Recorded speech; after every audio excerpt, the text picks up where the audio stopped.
Assalamualaikum dan salam Ramadan. Bersama saya Karzarif Afindi bawakan anda Buletin UKAS edisi tengah hari 12 Mei 2020. Tumpuan berita. Mesyuarat pertama bagi penggal kelima persidangan Dewan Undangan Negeri DUN Sarawak ke-18 yang berlangsung semalam menyaksikan norma baharu dengan menekankan aspek pencegahan penularan COVID-19.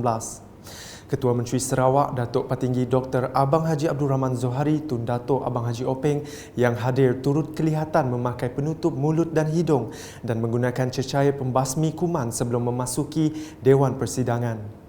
Sementara itu, Speaker Dewan Undangan Negeri Sarawak, Datuk Amar Muhammad Asfia Awang Nasar dalam permasyuran persidangan berkata, langkah-langkah itu diamalkan dengan optimum mengikut garis panduan Kementerian Kesihatan Malaysia. Persidangan kita pada kali ini terpaksa di dalam suasana yang cukup ketil dengan mengutamakan langkah-langkah keselamatan kesihatan pada tahap tertinggi kerana negeri dan negara kita serta seluruh dunia sedang dilanda krisis virus corona atau turut dikenali sebagai COVID-19 yang telah menjadi pandemik global.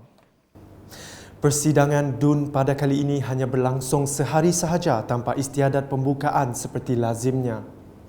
Dalam pada itu, semasa ditemui selepas persidangan DUN semalam, Menteri Kerajaan Tempatan dan Perumahan Sarawak Datuk Seri Dr. Sim Kui Hian berkata beliau sangat berbangga dengan solidariti dan usaha bersatu semua pihak dalam memerangi COVID-19.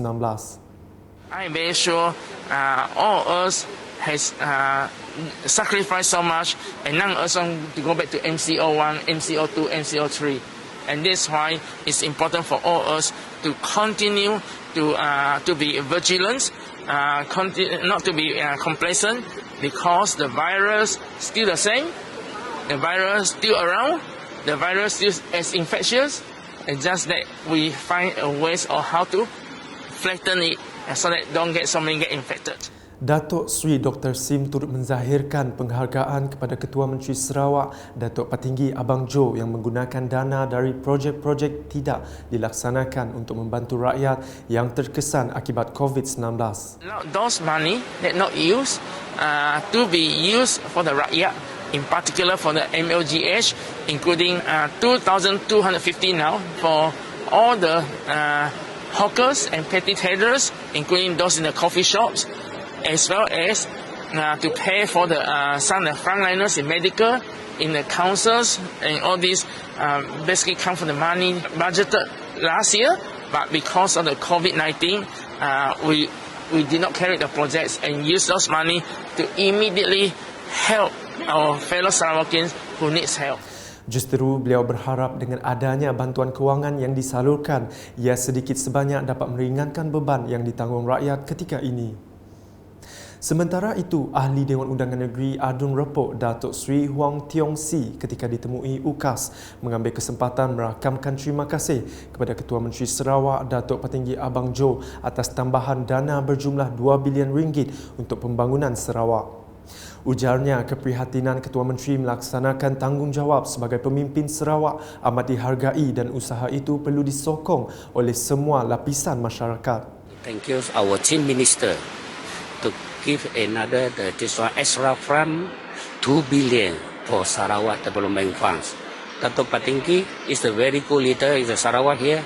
Now the Datuk Patinggi is very hardworking, also ready to protect our Sarawak here.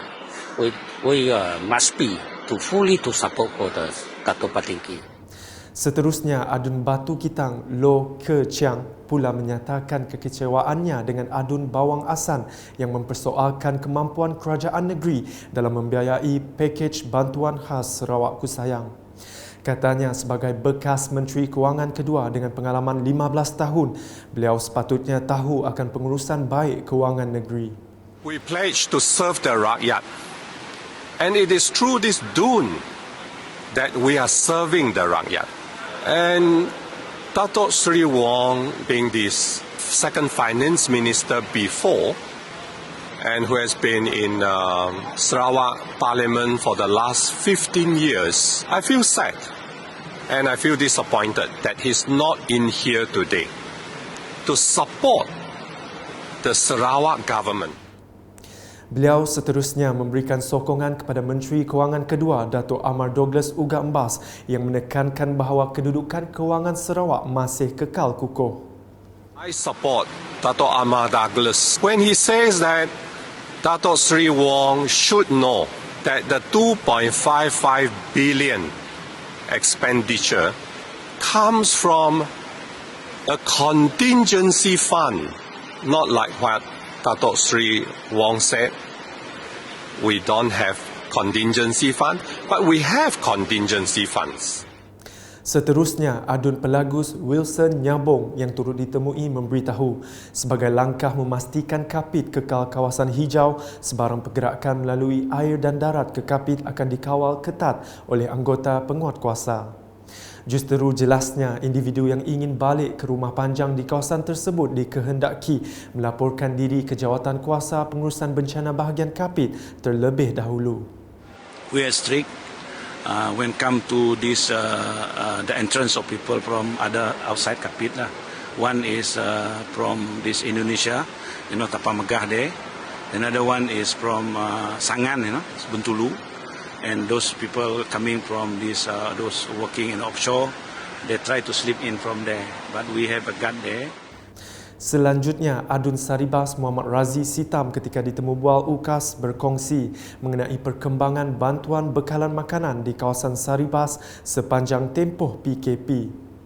Untuk fasa 1, menurutnya, atas sumbangan dengan kerjasama Ahli Parlimen, 4,121 ketua isi rumah di kawasan Saribas telah menerima bantuan. Selepas itu, kita ada lagi bantuan lain yang berbentuk bantuan untuk asnaf daripada bajikan, dari teman-teman. Kita juga mendapat bantuan daripada pihak Mercy Malaysia.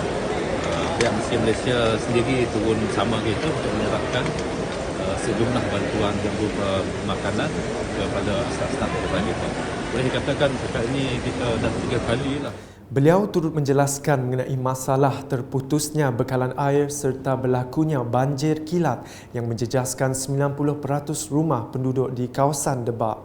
Seperti biasa-biasa sebelum ini, pihak SAMC Jawatan Kuasa Banjir bencana membantu masa-masa banjir. Sebab banjir itu bencana juga. Jadi kebetulan lah, makna kawasan saya adalah dalam pekan Debak itu ada 16 kes COVID-19, ditambah lagi dengan masalah banjir. Sebelum mengakhiri buletin, marilah bersama menyokong World Quran Hour yang akan bersiaran langsung di Facebook rasmi Pustaka Negeri Sarawak pada Rabu 13 Mei bermula jam 11 pagi.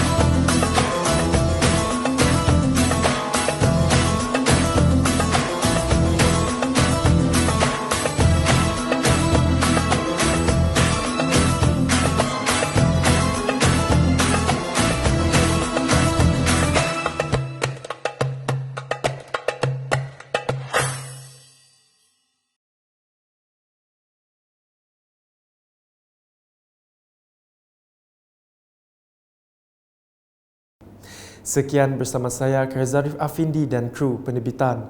Dapatkan berita selanjutnya pada edisi petang. Amalkan tahap kebersihan optimum dan patuhi arahan PKPB. Dapatkan berita terkini Sarawak setiap hari dengan melayari ukas.sarawak.gov.my atau di Facebook, Instagram, Twitter dan saluran YouTube Buletin UKAS. Salam UKAS.